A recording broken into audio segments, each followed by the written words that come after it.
दोस्तों, रोज़ की तरह आनंद लेखनी ब्लॉग में सबका हार्दिक स्वागत है, सबका अभिनंदन है। सबके मंगल भविष्य की कामना के साथ दोस्तों, आज आनंद लेखनी ब्लॉग के माध्यम से प्रेरणादायक विचारों के अनुरूप हमारे जीवन की गूढ़ता यानी जीवन का वास्तविक रहस्य और जीवन की गूढ़ता की क्या प्रासंगिकता है, जीवन की गूढ़ता को हम कैसे मार्गदर्शित कर सकते हैं, जीवन की गूढ़ता के बारे में कैसे हम अध्ययन कर सकते हैं। गूढ़ता का सही स्वरूप है दोस्तों सूक्ष्म विचार मंथन। प्रत्येक चीज़ की वैज्ञानिक दृष्टिकोण से भी अगर हम सोचें दोस्तों, अगर हम किसी भी चीज़ का पूरे वृत्तांत का और सूक्ष्म अध्ययन करते हैं तो वह चीज़ कितने कैसे बनी हुई है, उसके स्वरूप का वास्तविकता क्या है, वह हमको वैज्ञानिक दृष्टिकोण से जब हम अनेक तकनीकी विधियों द्वारा उसका अध्ययन करते हैं तब हमको उसकी वास्तविकता का पता चलता है। इसी प्रकार दोस्तों हमारा जीवन है, जीवन की अगर हम गहराई में जाएं, जीवन की सूक्ष्मता पे जाएं और सूक्ष्म रूप से उसका विचार मंथन करें तो हमारे जीवन की गूढ़ता का रहस्य सबके लिए एक बहुत ही महत्वपूर्ण प्रश्न है। दोस्तों, आज के प्रेरणादायक विचारों के अनुक्रम में जीवन की गूढ़ता का आशय है कि जीवन की संपूर्ण जीवन के रहस्य के जो कल्पनाएं हैं, जो विचार हैं, जो कार्य हैं, जो विधियां हैं, जो हमारा चिंतन है, जो हमारे अंदर अवधारणाएं रहती हैं और अनेक प्रकार के विचारों का जो मंथन हमारे अंतःकरण में होता है, बाह्य स्वरूप से होता है, तर्क वितर्क से होता है, विचार विमर्श से होता है, तो वह सब जीवन के और जो हमारे सामाजिक कार्य होते हैं, आर्थिक कार्य होते हैं, धार्मिक कार्य होते हैं, राजनीतिक कार्य होते हैं, उनके स्वरूप में कहीं न कहीं कोई न कोई जीवन की गूढ़ता के रहस्य छुपे रहते हैं। उन्हीं रहस्यों की वास्तविकता को जानने के लिए हमें किस प्रकार से अपने जीवन को कृतार्थ करना चाहिए, कैसे अपने भावों को सजाना चाहिए, किस प्रकार के भाव हमारे अंतःकरण में आते हैं, उनके बारे में पूर्ण रूप से विस्तार पूर्वक उसका अध्ययन और उसके सार को समझने की आवश्यकता है। तभी दोस्तों हम मानव जीवन की वास्तविकता को समझ सकते हैं, रहस्य को समझ सकते हैं। कल के ब्लॉग में मैंने अपने ब्लॉग के माध्यम से बताया था दोस्तों मानव जीवन का सच क्या है।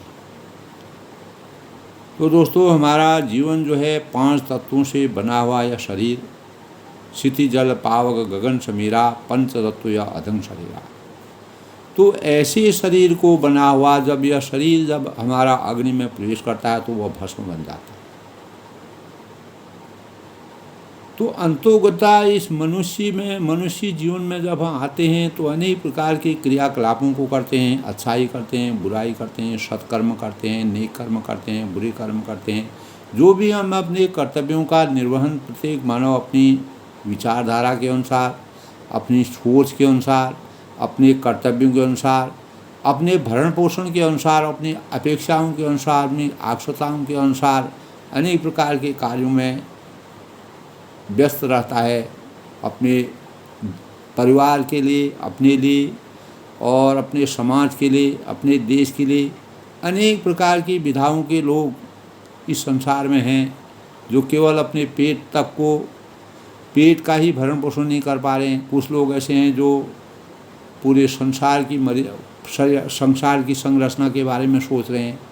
तो परमात्मा द्वारा प्रदत्त, सृष्टि द्वारा प्रदत्त जिस प्रकार के लोगों का चयन इस संसार में, इस सृष्टि में अवतरित होते हैं, तो गूढ़ता हमारे जीवन की क्या है, कैसे मानव में इतने प्रकार के भाव अवतरित होते हैं और अलग अलग मानव की अलग अलग पराकाष्ठा का द्योतक क्यों बनाया है, इसके बारे में चिंतन मनन करना हमारे जीवन का सबसे बड़ा आधार है। इसी से हम वास्तविक जीवन की पहचान कर सकते हैं और जीवन के रहस्यों का और गूढ़ता का परिमापन कर सकते हैं। तो दोस्तों, अनेकों हमारे जो शास्त्र हैं, धर्म ग्रंथ हैं, धार्मिक और आध्यात्मिक काव्यों के प्राचीन से प्राचीन ऐतिहासिक विषयों के लगातार अध्ययन करने के पश्चात मानव को अपने जीवन के आदि और अंत का वास्तविक ज्ञान का प्रश्न और उत्तर अभी तक विचारकों में और जो हमारे धर्माचार्य हैं, कर्मकांडी हैं और अनेक प्रकार के प्रबुद्ध लोग हैं, ज्ञाता हैं, मनीषी हैं और ऋषि मुनि हैं, समाज सुधारक हैं और मनोवैज्ञानिक हैं और वैज्ञानिक हैं, आध्यात्म क्षेत्र से जुड़े हुए समस्त बुद्धिजीवी लोग हैं, अनेक प्रकार के राजनीतिक परिदृश्य के श्रेष्ठ जन हैं।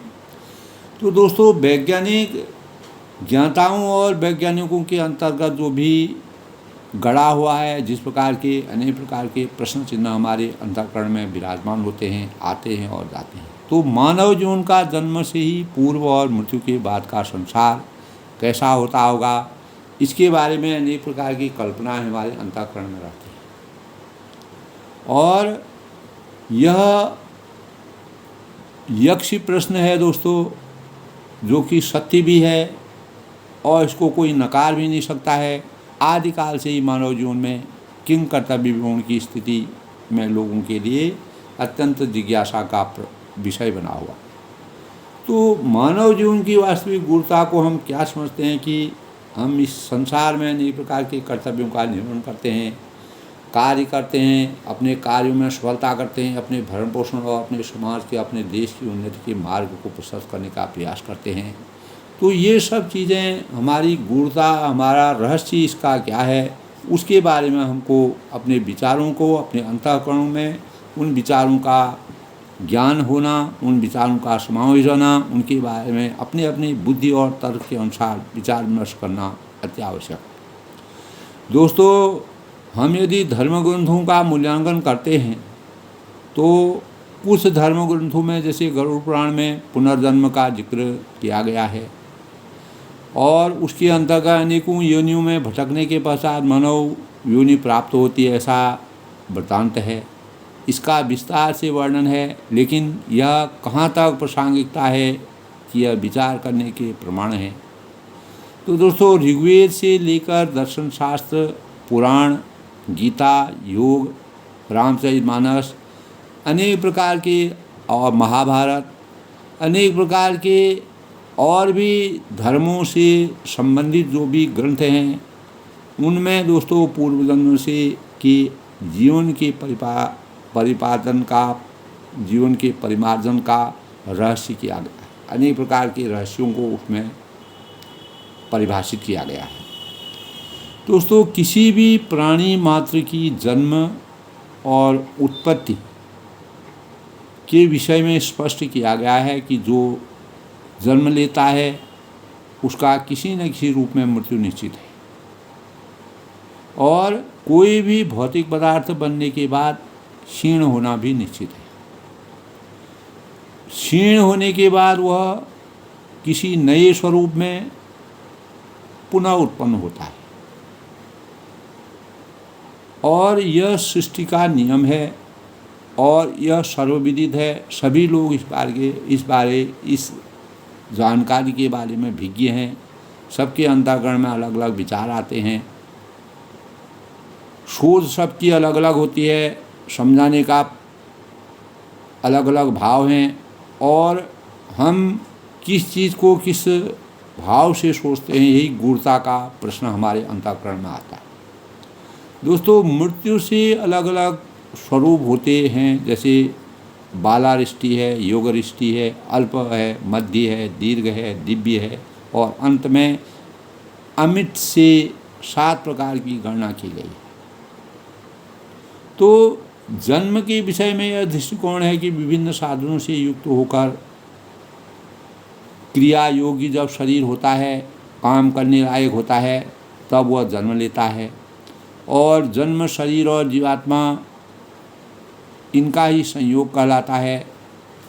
हमारा शरीर वैज्ञानिक दृष्टिकोण से भी हम दोस्तों किस प्रकार से सृष्टि में मानव की उत्पत्ति होती है, क्या क्रिया विधियाँ हमारे जीवन में होती हैं, वैज्ञानिक दृष्टिकोण से इसका पूर्ण रूप से अध्ययन प्रत्येक छात्र, प्रत्येक विद्यार्थी, प्रत्येक मानव उसका अध्ययन करते हैं। और दैनिक जीवन में भी हर एक आदमी इसके विषय में विज्ञ है।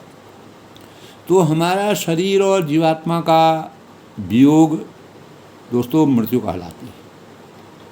और यह जब ऋषि दयानंद सरस्वती जी ने उपदेशों के अनुसार विवेचना उन्होंने की है, और इस प्रकार की विवेचना ऋषि दयानंद सरस्वती जी ने बड़े स्पष्ट रूप में जीवात्मा के वियोग और मृत्यु के बारे में अनेक प्रकार के भावों को व्यक्त किया है। तो आधुनिक विचारधारा वैज्ञानिक आधार पर अधिक प्रमाणित मानी जाती है। हम विज्ञान को आज के युग में ज़्यादा सार्थक मानते हैं, क्योंकि विज्ञान उसको करके दिखाता है और उसके प्रमाण सामने रहते हैं, प्रयोगात्मक अध्ययन उसके अंतर्गत होता है। तो इसमें सबसे बड़ी बाधा और हमारे मन में अनेक प्रकार के प्रश्न खड़े रहते हैं, वह यह है कि जीवित व्यक्ति जीवन के उस पार नहीं देख सकता है और मृत व्यक्ति इस पार नहीं देख सकता है। इस विषय में विज्ञान और अध्यात्म में मतभेद नजर आता है। तो जब हम विज्ञान की चर्चा करते हैं तो यह ज्ञात और अज्ञात के बारे में स्पष्ट करता है। क्या ज्ञात है, क्या अज्ञात है, इसको प्रत्येक मानव के अंतःकरण में इसको स्पष्ट करता है जब हम इसका सूक्ष्म रूप से अध्ययन करने का प्रयास करते हैं।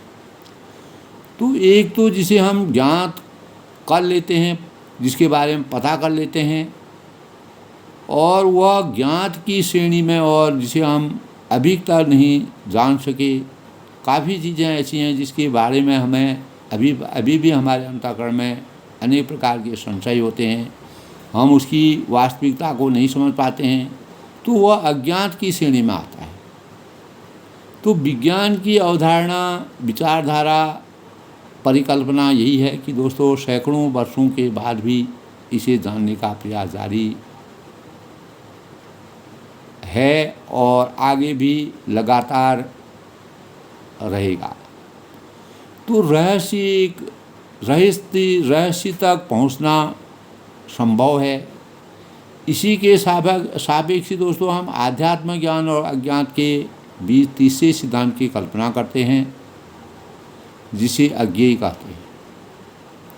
तो आध्यात्म जन्म मृत्यु के बाद जैसे रहस्य ही बने रहते हैं और यही अज्ञेय है, इसके बारे में जानना हमारे लिए बहुत ही असंभव हो जाता है। तो इसी कड़ी में जो हमारे विद्वान लोग हैं, प्रबुद्ध लोग हैं, ऋषि हैं, मुनि हैं, विचारधारा के वाके मर्मज्ञ हैं, तो लोगों के मध्य मार्ग का अनुसरण व इस मार्ग में इस कड़ी के बीच में घुस करके, इसमें प्रवेश करके वास्तविकता का रसास्वादन और वास्तविकता की विचारधाराओं का ज्ञान करना चाहते हैं। जो जन्म से पहले संसार कैसा था और मृत्यु के पश्चात क्या होता है, यह एक बहुत बड़ा यक्षी प्रश्न प्रत्येक मानव के अंतःकरण में रहता है।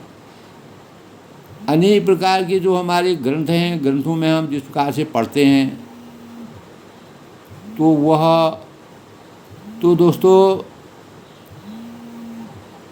यानी जीवन की संज्ञा इसकी प्रकार की चिंता, किसी प्रकार की चिंता को न किए बिना जीवन यापन करने की कला यथार्थ जीवन की संज्ञा से अभेद कर देता है।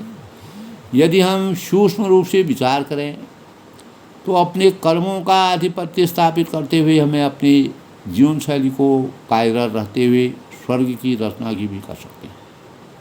तो हम अगर अपने जीवन में अगर कार्यों के प्रति आसक्त रहते हैं और अपने कर्मों के भावों से इस जीवन में अपनी कर्तव्यशीलता का सही ढंग से अनुपालन करना चाहते हैं तो हम स्वर्ग की रचना भी कर सकते हैं। तो रामचरितमानस में दोस्तों और गीता के कर्म प्रधानता को सर्वोपरि माना है, ये सब जानते हैं।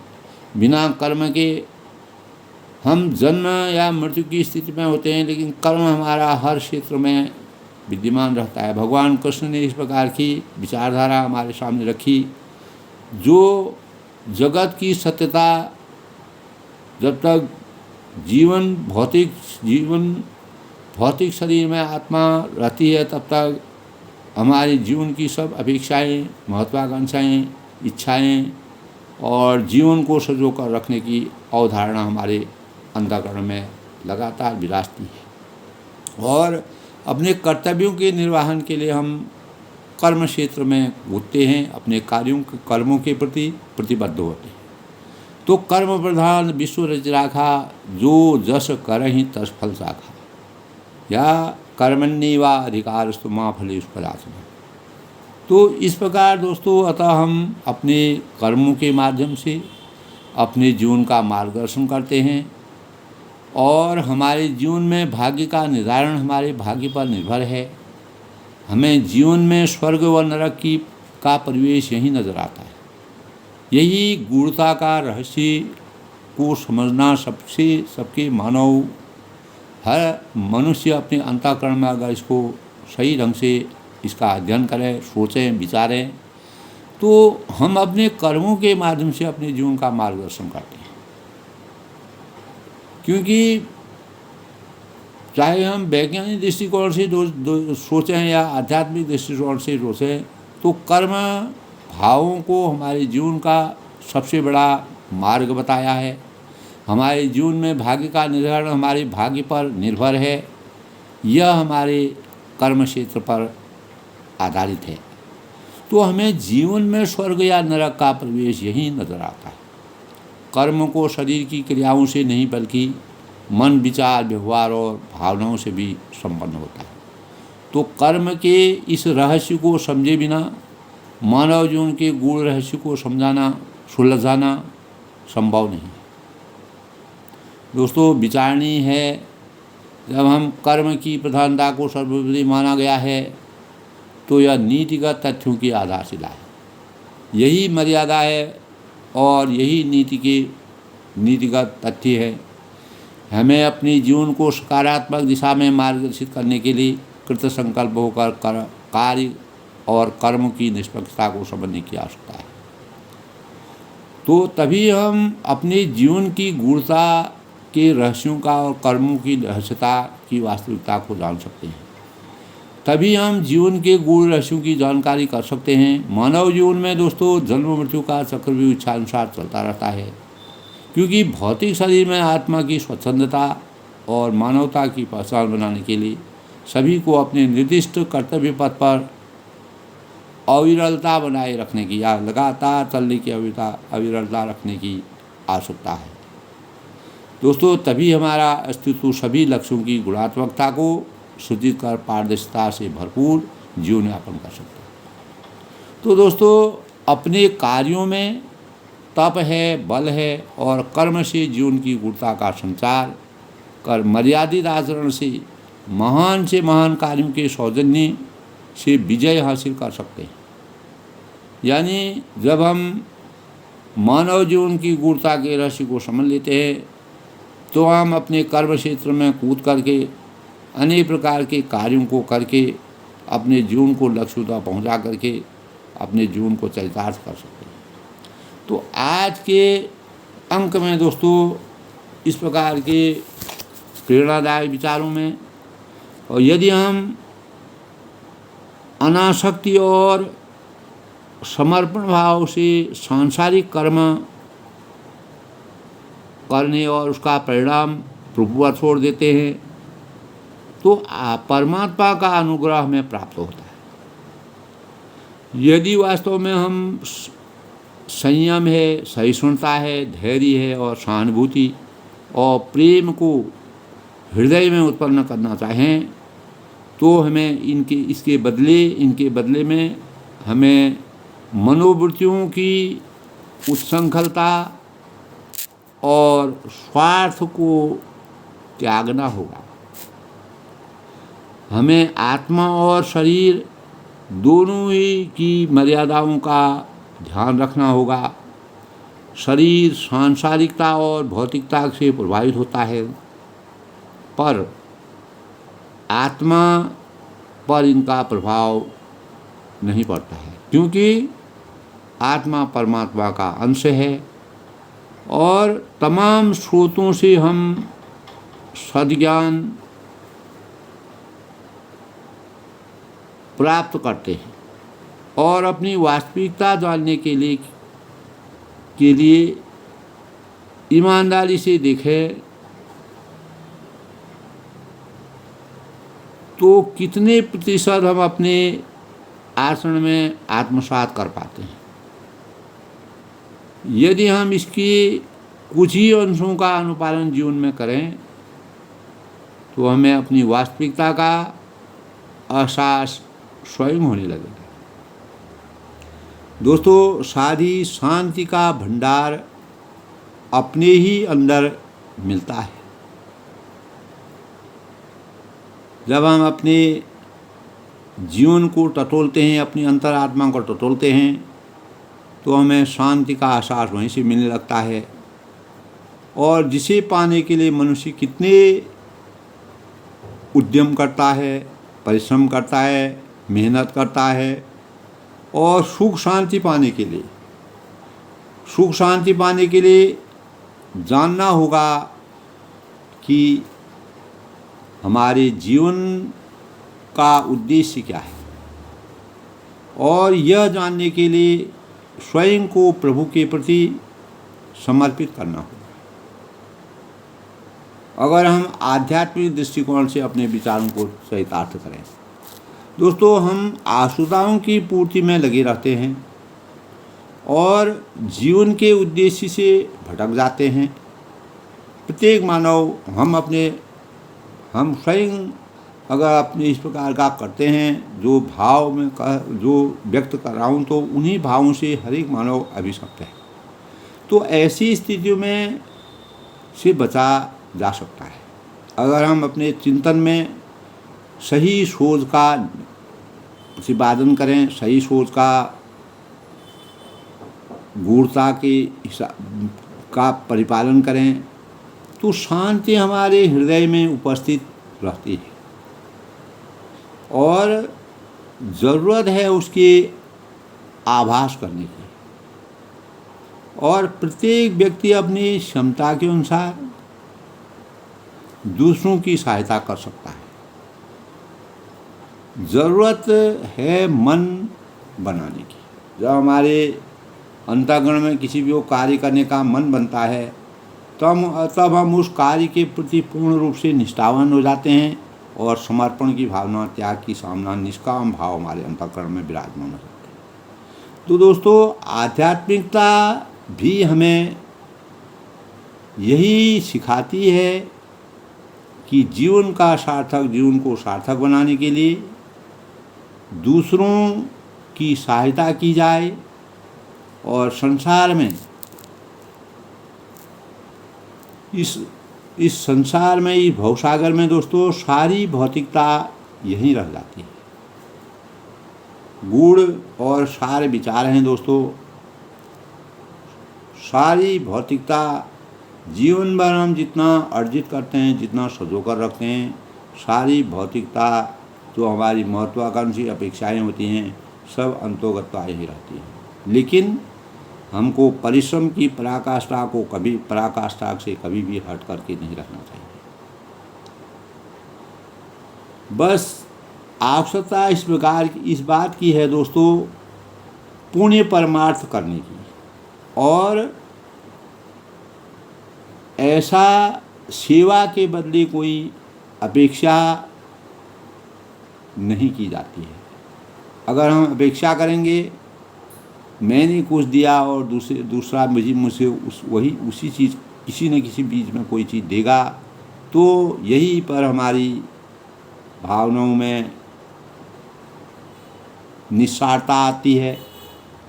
तो दोस्तों, सेवा के बदले कोई अपेक्षा नहीं की जानी चाहिए और तभी सेवा फलदायी होती है।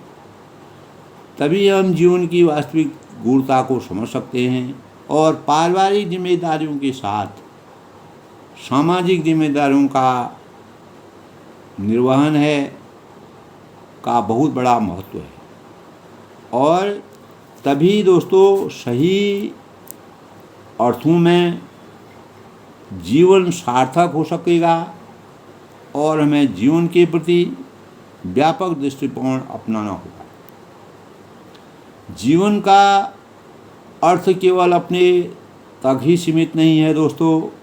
इस नश्वर शरीर में जिसका जितना भला हो सके वह उसको करना चाहिए और यही हमारी शाश्वत पूंजी है। ये जो हम अनेकों सालों से जो अर्जित किया हुआ या इकट्ठा किया हुआ जो संचय किया हुआ चीज़ है, ये हमारा अपना नहीं होता है। जो हमने अपने भावों से, अपने विचारों से, अपने कर्तव्यों से और अपने संयम से जिस चीज़ को, दूसरे के परमार्थ के कार्य को किया, वही इस नश्वर शरीर का सबसे बड़ा गूढ़ रहस्य है। यही मानव जीवन की गूढ़ता का सबसे बड़ा स्वरूप है।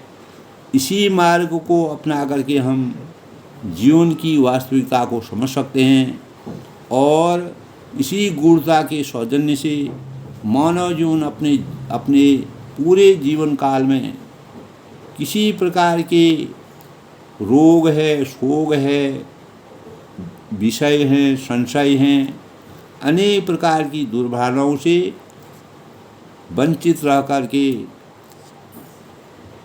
उचित जीवन का मार्गदर्शन करके सफलता और खुशी और प्रसन्नता के जीवन का परिमाप बन सकता है और अपने जीवन को सुख की अनुभूति और शांति का अनुभव करके जीवन को सुंदर सा बना सकता है।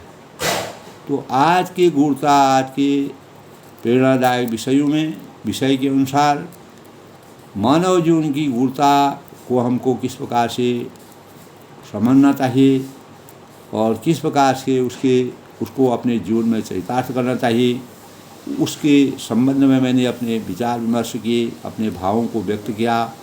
सबके मंगल व उसकी कामना के साथ मानव जीवन की गूढ़ता के रहस्य को समझना, जीवन को चरितार्थ करना, जीवन को सुखमय बनाना, जीवन को शांतिमय बनाना, अनेक प्रकार की सुखद भावनाओं की प्रेरणा का सबसे बड़ा स्रोत है। यही हमारी मंगल कामना होनी चाहिए, यही हमारे सद्भावों की सबसे बड़ी पूंजी है।